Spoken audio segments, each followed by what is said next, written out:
welcome to another video on the Doncaster Motorcycles YouTube channel. Here you can see the clutch pack that I'm swapping out on this Suzuki GSXR track bike. See the old one, super black, super smoked and super smelly. So if you had smell-o-vision you'd understand. But yeah, it's the friction and steels have all been definitely worse for wear. They had no drive to the back wheel, so you've caught me halfway through the job as I forgot to press record, but you can see me installing the new steels and frictions from the EBC clutch plate kit. I think Tom the owner's got a heavy duty EBC kit, so I'll let you enjoy watching me fit these plates. What the video was not showing, I didn't realise it cut it off, but I've soaked those plates for like, well, over a day, so 24 hours minimum in some fresh engine oil to impregnate them with oil. Makes the life and durability of the plates much better. And then obviously, so I'm taking them out, putting them in, and then each time a friction goes on, another steel, then a friction, then a steel. On the Suzuki GSXR, it has a thinner friction right at the back because there's an anti-judder spring as well at the back of the basket. But it's all pretty straightforward stuff. When you've done one or two, they're all pretty similar. What causes them to go? Well, on this particular bike, the clutch cable was adjusted up super tight. There was no free play on the clutch cable. So I do strongly advise, always make sure you've got 5-10mm of clutch free play on your cable operated clutch, otherwise it'll incur like excessive load unnecessarily and then cause this. You can see the state of those plates, and that's what a tight clutch cable does.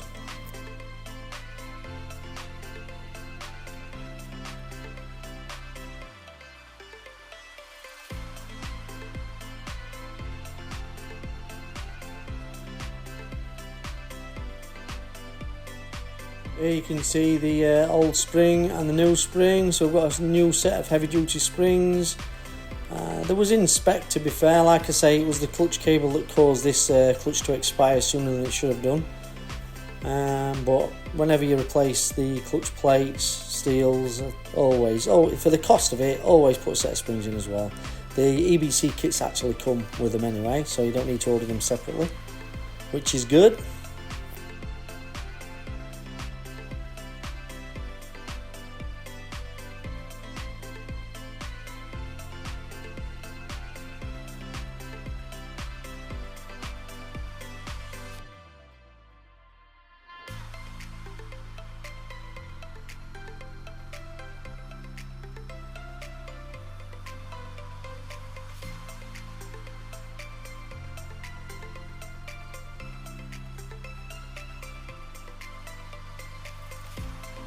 One thing to note here is I always wind the any bolts in a couple of threads with my hands, with my fingers, to try and prevent any cross threading on anything, on particularly something like an engine component, but like on fairing screws and everything, always be super gentle on the first couple of threads. I have seen people air ratchet things in without even sort of initially getting them into the thread, so just make a note of that. I do tend to always try and get them in a couple of threads first by hand, and then this, as you can see, it's just like a cylinder head or anything, any sort of big area with many bolts. You crisscross the torque down, so you wind them down evenly, so the plate will then sit evenly on the thing before they're torqued up.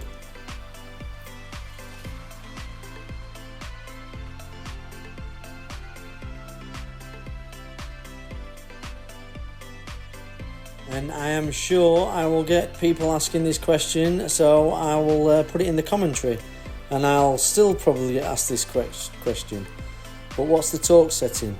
Well, on this particular bike it is 7 Newton meters, but I would always recommend referring to your user's manual, owner's manual, workshop manual, because every bike's different. There's variables on settings, so never a clutch is not just the same on every bike. So whenever you see me doing these videos, anything you see me, I do get asked a lot of questions on settings and torque values or other sort of spec questions that are in your owner's manual or workshop manual. I do have an online manual for most bikes. Sometimes I know them off the top of my head, sometimes I don't. I do have to refer to a manual, and I'd suggest you do exactly the same for whatever bike you own and for whatever torque setting you've got a query about.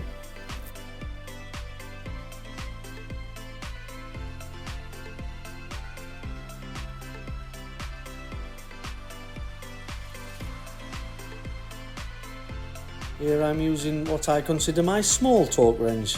If you ever do jobs like this or work on bikes regularly, you'll understand that you'll need an array of torque wrenches.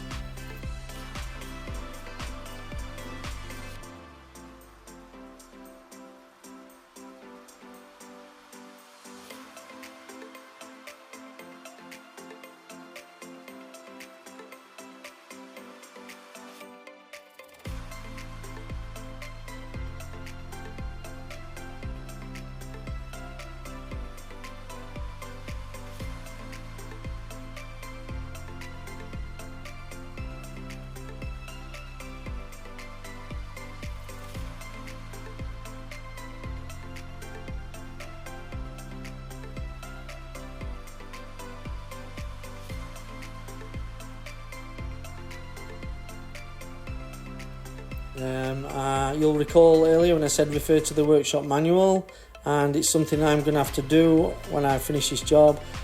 I took all the bolts off and put them in the box when I stripped the bike down, and now I'm rebuilding it. It's easy to figure out which length bolts go where, but there's a few little clips on that retain a little bit of wiring from the oil sensor, I think it is, which is the route it was on. I'm replacing it as I took it off, and I'm absolutely adamant that that's not the correct routing for this wire. So you might see me looking a bit puzzled in a second, even stroking my beard for help of thought. But yeah, so I'm going to have to revert to the manual or a couple of online pictures of bikes from the factory, because I'm sure that wire is not routed correctly. There's nothing wrong with how it's routed, it just doesn't seem to be factory.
always clean where you've been.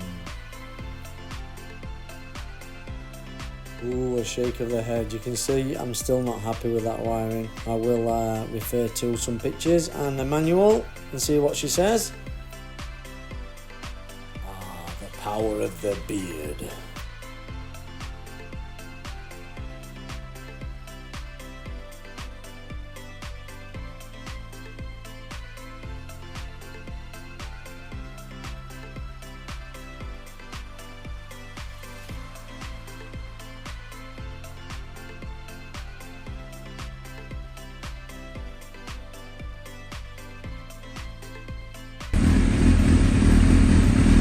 The moment of truth. Ascot Drive. Hey!